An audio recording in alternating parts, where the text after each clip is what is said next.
It's so good to be here with you because I tell you, 2019 marks the 50th celebration, 50 years of HEOP.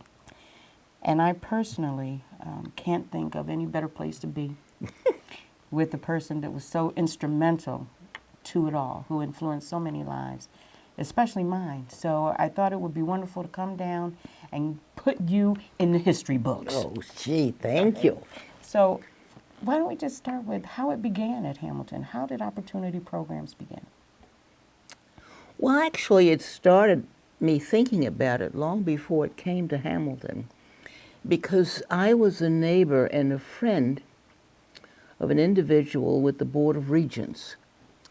And the Board of Regents at that time was looking at a way that they could do something about the overflow of students in the state institutions.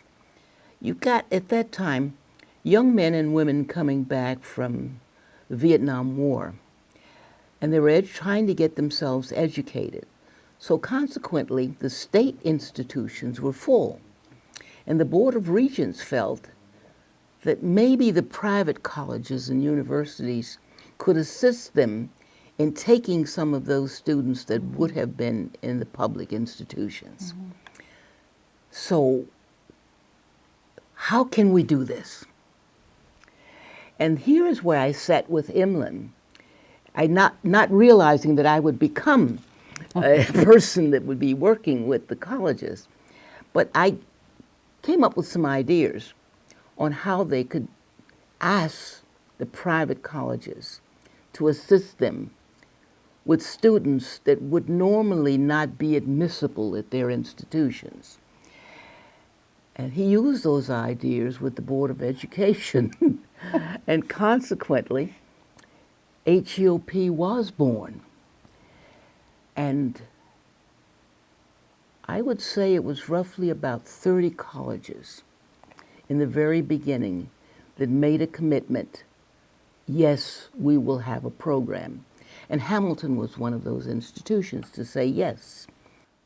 What are some of your best successes, that students that you've seen, the relationships, the respect is so deep? There are many of my students that are there, that were there, and they're still with me, as you are here with me today. Let me talk about something that happened Mother's Day of last year.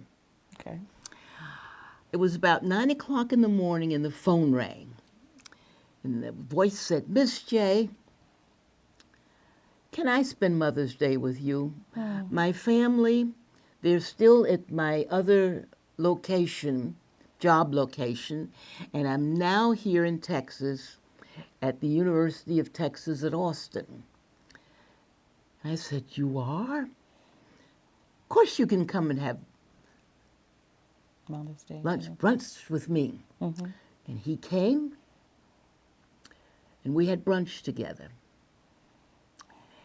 And with this community in which I live, there's well over 200 people.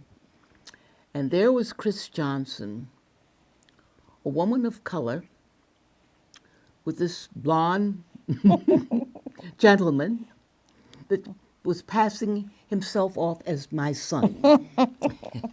And he was asked, "You call her mother?" He said, "Yes, she's my mother. She mothered me for 4 years." He said, "It's amazing what I went through more with her than I did with my own mother." Yeah, you're right. When I think about the lessons that I've learned and the guidance, that is to care unconditionally. It didn't matter what we did, what we said, what happened, you were there. Yeah. And that's that same thing that I do carry forward to the students. I think those are my biggest lessons: to not judge and to never ever ask anyone to do anything that you're not willing to help them with. It's invaluable. It's how I live my life. And when that foundation was laid for me, I remember one of the biggest challenges that I had was from Warren Wright. And I had the bad habit of saying, ask. You remember that? Let me ask you something. He said, you will not ask me anything, but you may ask. Yes. And he said, I will lower you 1 letter grade if you don't learn how to say that word properly. I learned how to say that word We're properly. properly. There was a young lad from Arizona. And I have to tell you a story about that person. Name remained silent. But I said that he should take a course in economics at the London School of Economics. You will take this course. You're going to need it someday because you should learn to manage your money. Right. And he took the course and he got fairly decent grade, B. And he was impressed with himself when he came back with this. Said, I got a B in the London School of Economics course. And I said, yes, I got a B. But it was 8 years ago. On one of those phone calls, he said, Miss J, I was the finalist for a job. And I got the job. And the reason that I got the job was because I had taken that course In economics. in economics from the London School of Economics. You did that to me.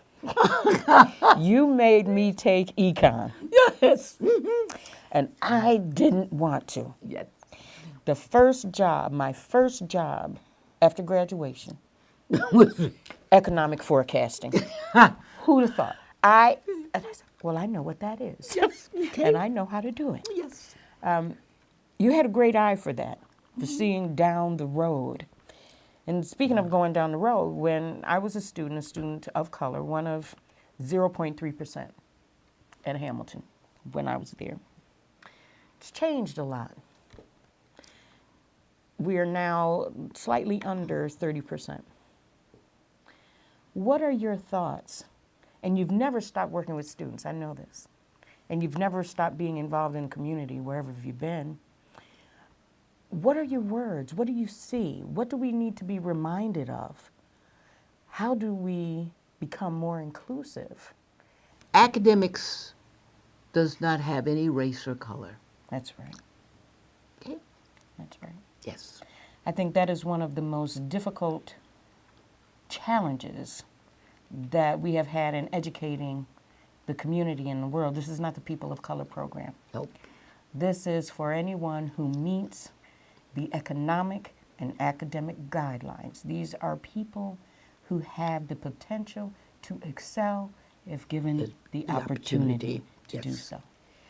You have, you put some words in my head years ago. I don't know if you remember them, but they stay with me forever, and I use them forever.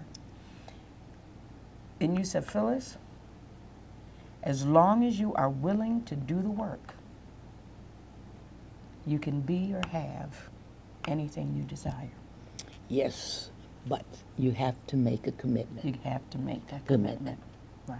You have to make a commitment. Right. If you do not have a commitment to yourself, you're not going anywhere. Because what is an education for? Who is it going to benefit? But me. Where do I want to go? And what would I like to do? And what do I want to be? Around the world today, my students are making a commitment. Yeah. We are indeed. In many different areas. Law is what I see the most of. Medicine. Research. Sports. And education. Education and education. Yeah. Dare to make a difference. Dare to make a difference. Right. I thank you personally for having this vision to develop something so strong It's lasted for 50 years, and here's to hoping it'll be 50 years more, Well, at least. I think it energized me to the point that I am still here to be able to see the results. Yeah.